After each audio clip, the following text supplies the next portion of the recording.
Yo, what's up gang? This is Kash, back again with another video. Today I'm going to be talking about whether or not I think trans people should be able to participate in sports. Y'all ready? Let's get it.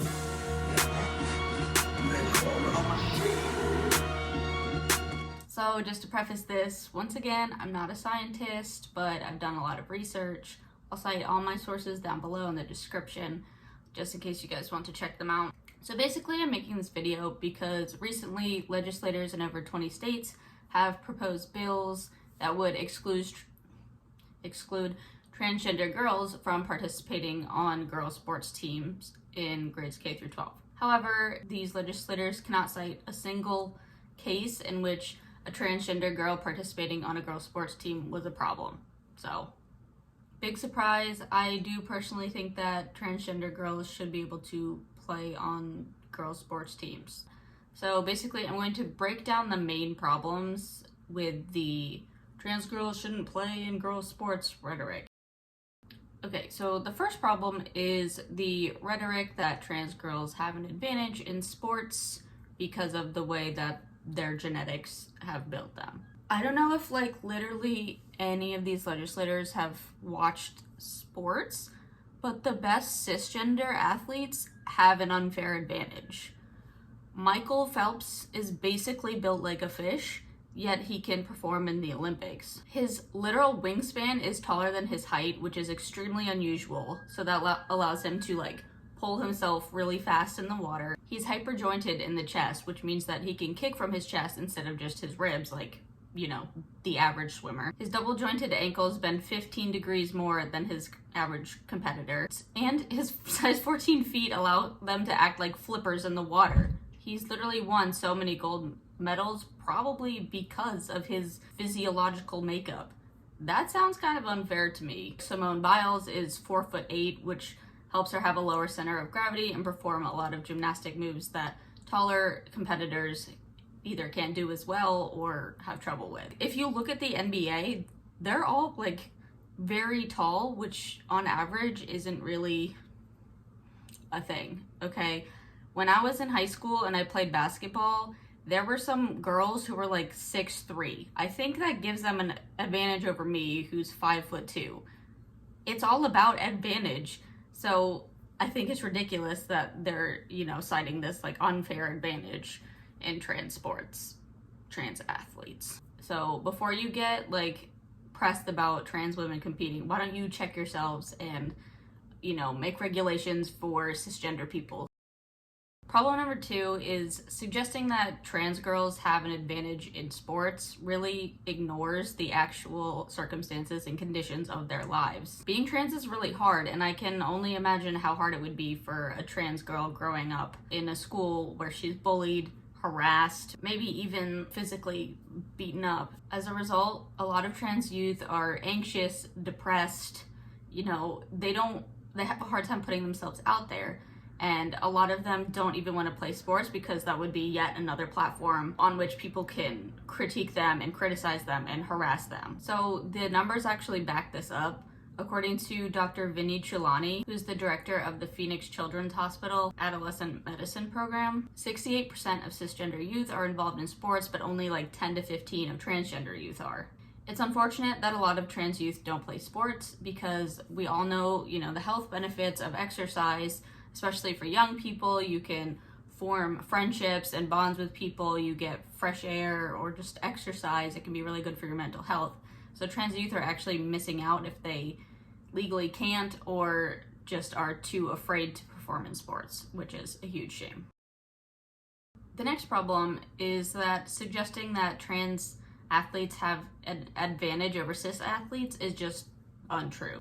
Most of the legislation has to do with K through 12 sports. Most trans youth go on puberty blockers. Puberty blockers stop their puberty from happening, basically. So if it's a trans girl, before she goes through male puberty, she'll go on hormone blockers so that she won't, develop male secondary sex characteristics. Prepubescent boys and girls are very similar in muscle mass and just physical appearance. So the idea that a trans girl is this huge, jacked, 6'3", 240-pound person is ridiculous. When they're old enough to determine that they are in fact transgender, they will go on the, hormones that correspond to their actual gender. So it does get a little bit complicated if the athletes transition when they have gone through puberty. Some studies find that trans women have like an edge over the competition after 1 year on estrogen, and suggest that being 2 years on estrogen kind of levels the playing field. Other studies suggest that, trans women don't have an advantage. So I'm mainly focusing on transgender youth. So here's an example of the fake threat that trans girls pose to girls' sports. In February 2020, 3 families of cisgender female athletes in Connecticut filed a lawsuit against the Connecticut School Board, saying that it was unfair that transgender athletes are allowed to play in girls' sports and that they should be forced onto the boys' team. Interestingly enough, in a Connecticut state championship, 2 days later after this lawsuit was filed, the cisgender girls beat the transgender girl in the championship. So there's literally no instance where like a transgender girl is making everything crazy in high school sports, winning everything. Like, they're regular people. There's always, I know y'all are gonna come in the comment section being like, oh, but like, what if this, okay, what if, like I said, Michael Phelps swimming in high school was unfair. If there's like a couple trans girls who are, biologically gifted, how is that unfair? That's just the luck of the draw. That's literally what sports is. Furthermore, the Olympics has had transgender inclusive policies since like 2004, and a single transgender athlete has yet to qualify. Where are y'all coming up with these like, oh, these trans athletes are gonna, where? Give me one example. So the next problem is the myth that, oh, trans girls have high levels of testosterone, which gives them an unfair advantage. Katrina Karkazis, a senior visiting fellow and expert on testosterone at Yale University, explains, quote, studies of testosterone levels in athletes do not show any clear, consistent relationship between testosterone and athletic ability. Sometimes testosterone is associated with better performance, but other studies show weak links or no links. And yet others show testosterone is associated with worse performance. And for those of you who care so much about players' testosterone levels, according to NBC News, almost a third of elite female athletes have significantly higher levels of testosterone than their competitors. First of all, trans girls' levels of testosterone are only about 10% higher than a cis girl's levels of testosterone on average. That's like really not that high. In contrast, trans men are literally injecting themselves with testosterone every so often, and so their levels might be more elevated than cis men, but they're not a problem in sports. What it comes down to is that people think that women have a biological disadvantage, and while maybe on average that's true, it's not always true. People who are good at sports have a biological advantage, period. There's also a long history of similarly painting Black athletes as genetically superior to take away from their skill and hard work and talent. So the final problem is the way that they titled these bills. So in Idaho, they have a bill called the Fairness in Women's Sports Act. In Arizona, it's the Save Women in Sports Act. The way that they name these pieces of legislation perpetuates the myth that women need protected. They need, someone to come and swoop in and save them, which is not true. Women have been breaking barriers that literal men in the patriarchy have put up for years. Politicians have used the protection trope time and time again, like we saw in 2016 with the bathroom bills. They preached that there was this like, oh, the trans predator in the bathroom with your little girls and they're gonna, whatever.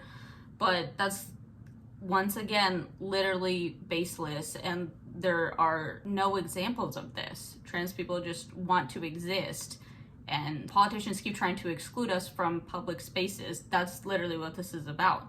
There's no superhero trans woman that's gonna come dunk on your 5th grade girls basketball team.